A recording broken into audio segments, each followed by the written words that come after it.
Hello and welcome to the video session on trainer activities. During this video session, we'll be covering the activities that a trainer performs during the time when they're delivering a training session. In the world of film, music, football, there are certain performers that stand out from the crowd. And why? Why do they stand out more than any of the other players, musicians? Is it genius? Is it hard work? Is it inspiration? Concentration? Is it a talent? Is it a technique? And what makes a great trainer? Well, luckily, you're not born a great trainer. It's a skill that you can learn. And once you've learned those skills, you can use them. Anyone can use them who wants to actively seek to perform a brilliant classroom session or conference or meeting. Great trainers believe in the ability of their participants to achieve. You need to feel that they can achieve what you're going to present to them. There's a man called Carl Rogers. He's an influential psychologist from the 20th century. He said that, and I'm going to quote, so bear with me whilst I just read this. Humans have a natural potential for learning. And it's true. We're learning all the time. It's part of our makeup. And great trainers nourish individuality as well. Different people learn in different ways. And a great trainer can recognise that and build a course so that everybody feels that they're able to contribute. They match the key objectives of the course to the different learning styles and activities that they'll perform so that everyone can benefit. So let's have a look at our aims and objectives for this session.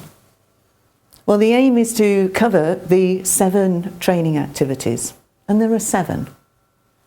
Remember I've said that.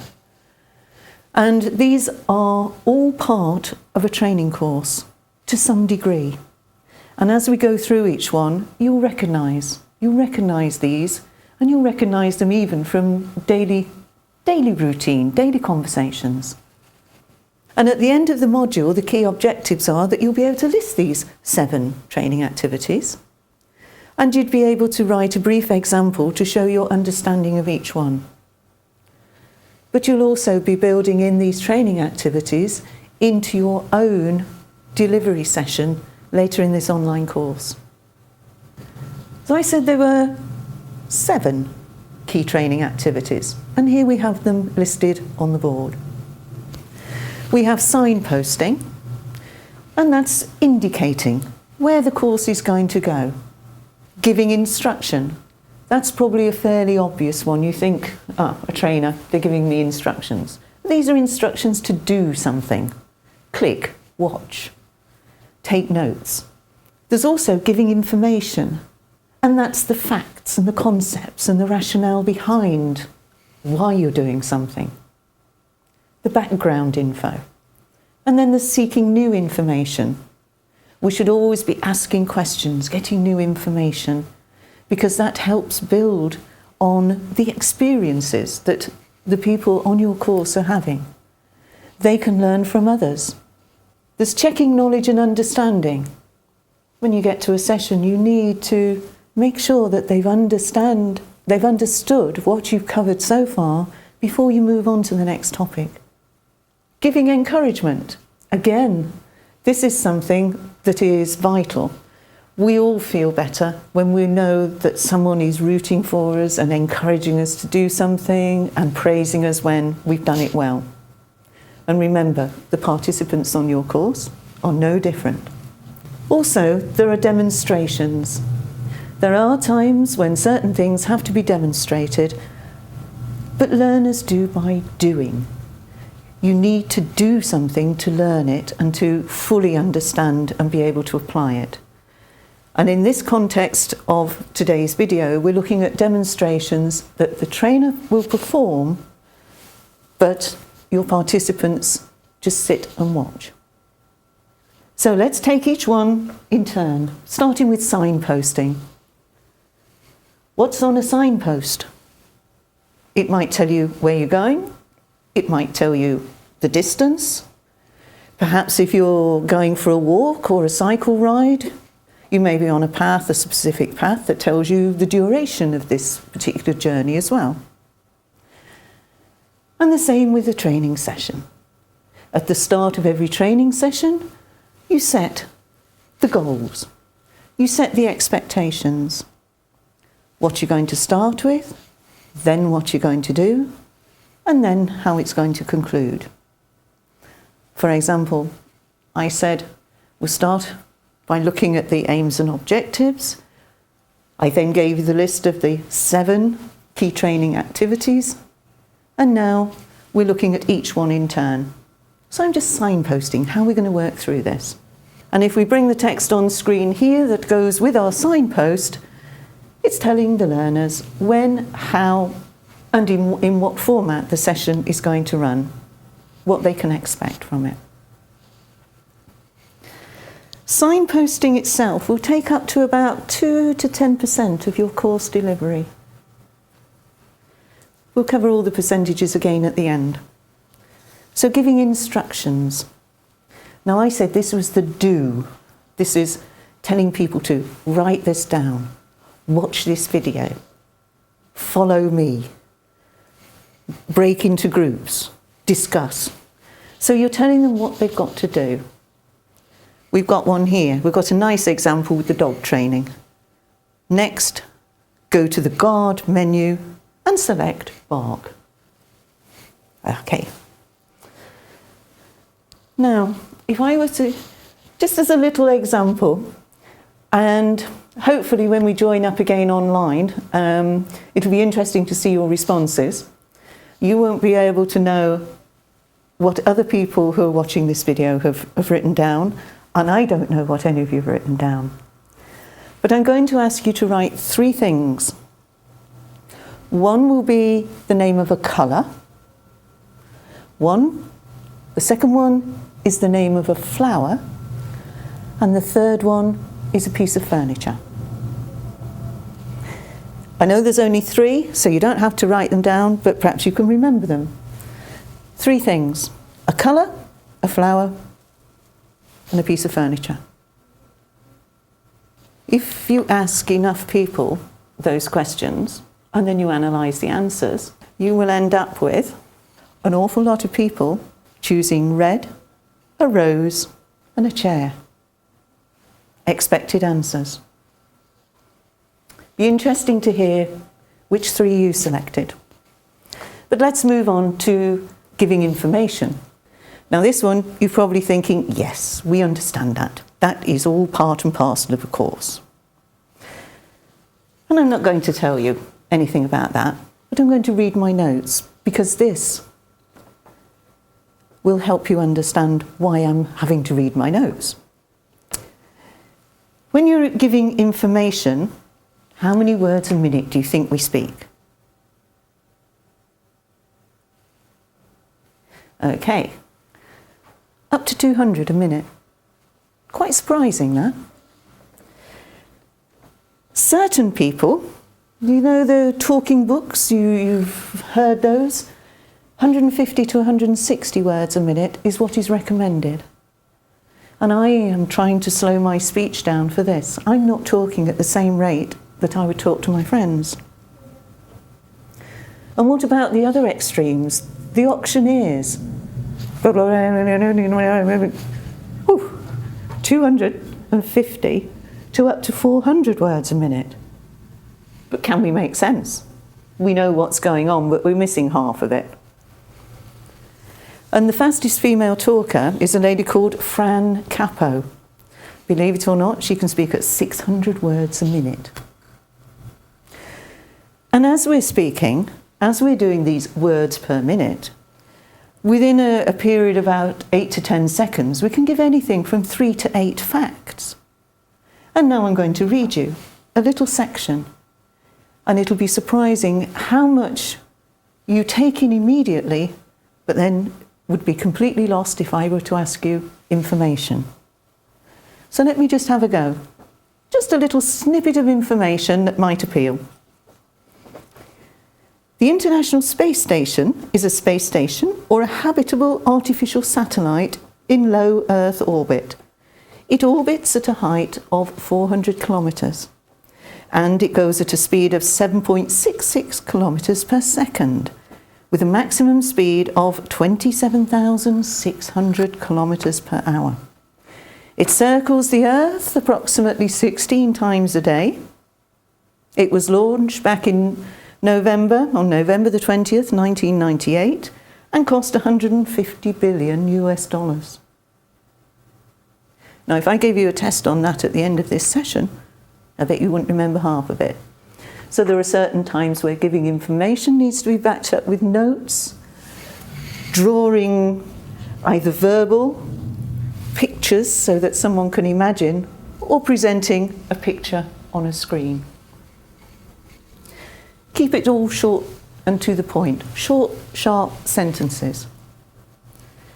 And I think we've already mentioned that pausing and using silence so that your learners can assimilate the information and take in those facts and reorder them in their own brains that suits their way of learning, that's beneficial. Don't be afraid of the silence. So giving information, it could be, as we did at the beginning, the aims, the objectives, the purpose, an overall view of the process, statements of facts or principles, and don't overload with too much information unless you have other methods, other information handouts or sources where these pieces of information can be checked upon. And one final point, I'll give you a moment just to read through this at the bottom. Okay.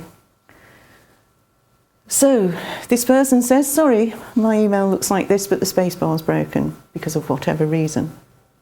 If you don't use the power of silence and those pauses and take deep breaths and separate your words and your phrases carefully, you will sound like this looks.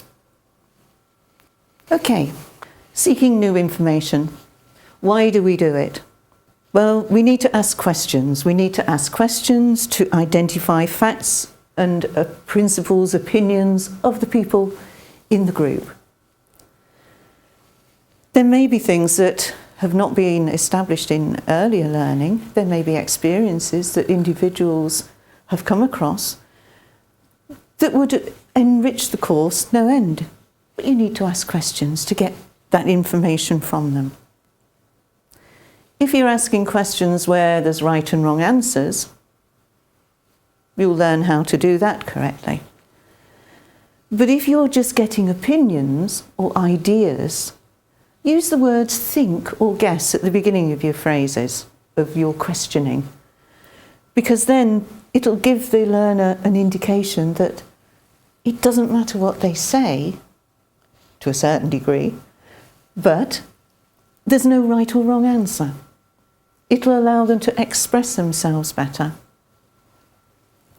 And always use the seeking information throughout your course, because you do want to consolidate each section, each piece of learning, all the way through.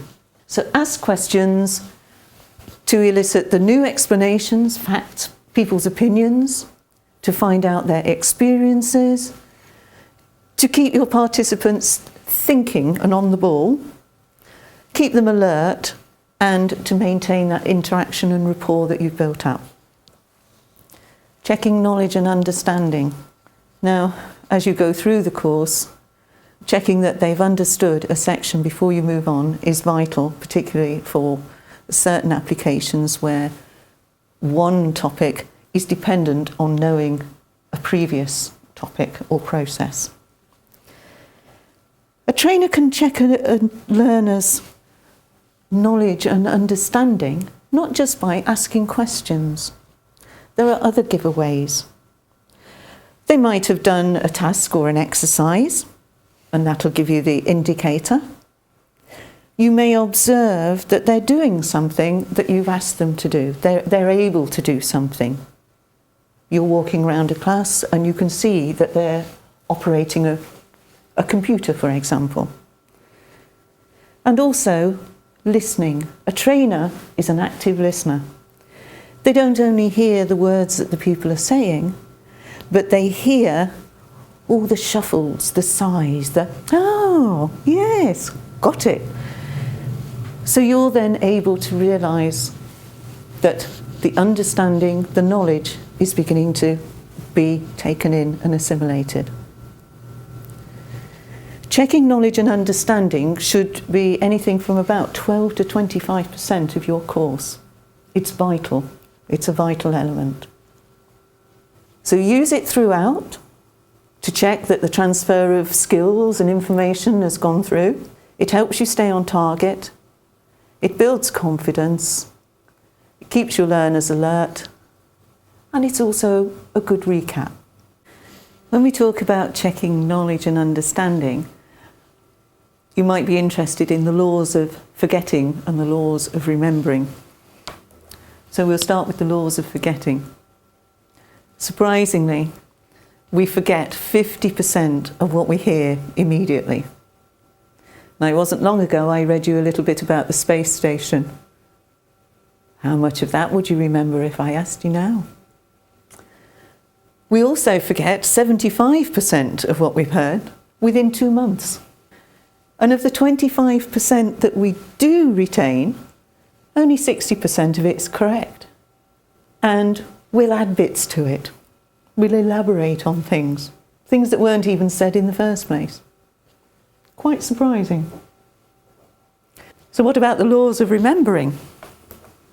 Well, we remember the things that we heard last. It's easier to remember something that was very recently said. Something that is very frequently said, we also remember. So something you hear most often, it gradually sinks in. So that repetition. Impact. You imagine something's said to you and it creates a great impact because of what else is going on around you, or what has happened, or the way that they've demonstrated it. And finally, application. We tend to remember the things that we've got a use for. And remembering and not forgetting those laws, we'll move on. Giving encouragement. When people have got something right, you need to be that cheerleader who gives the pats on the back, tells them, yes, you've done well, good job, great, thumbs up. No can'ts, we can do it. Give encouragement throughout the course and tie your feedback and your responses, your encouragement to something they've done. Might be a task, might be a question that they've just answered for you, but acknowledge something physical, something that's happened. And be sincere. The reason we do it motivates them, it encourages them to participate more, and it builds confidence. And we come to the final one of our 7, the actual demonstrations that a trainer may perform. These are often used where you have perhaps an end-to-end process that you want to show before you start doing each section. It might be to give them an overview of the whole process. It may also be for something where you're using a live system that you can't possibly use for training. It may be something that's dangerous or extremely complex. It may even be a demonstration of something that you can show them in the classroom, but then you go outside. You have to go outside to do the actual physical task. Physical demonstrations can be anything from nothing to up to 35% of a course, depending on the content. But try and limit it as far as you, the trainer. You don't want to be doing the demonstrations because someone learns by doing. Adults learn by doing themselves, not by watching someone else. You have to do. So keep your demonstrations to a minimum, and where you do them, follow up with an activity where the person who is learning the topic can get a hands-on involvement as soon as possible. A couple of little phrases for you. One is a saying from Benjamin Franklin: "Tell me and I forget. Teach me and I may remember. But involve me and I learn." And the other one here: "I hear and I forget. I see and I understand. I do and I remember." That's not attributed to anyone as far as I could find out. But it backs up what we're saying about these physical demonstrations that a trainer does. If you just tell somebody how to do something, it doesn't make too much sense. If they see you do it as the trainer, they sort of understand, but until they do it themselves, it really doesn't sink in, and they're not able to apply it as well back in their workplace. So let's sum up. Remember, the last thing you heard, the most recent information, or the most frequently said information, is what you might remember. So here we have the 7 key training activities: the signposting, the giving instruction, giving information, seeking the new information by asking the questions, using questions to check knowledge and understanding, giving the feedback and the verbal encouragement for motivation purposes, and then demonstrations. And here I've included all the percentages. Now if you add them up, they don't add up to 100%, but they're guidelines. And when you're developing your own session that you're going to deliver, ensure that you've got at least 6 out of the 7 of these in your course. You may not be doing a demonstration. And try and gauge it right with these percentages. So something to think about for when you do your online delivery in a later session when we do the course together. Thank you for watching. Goodbye.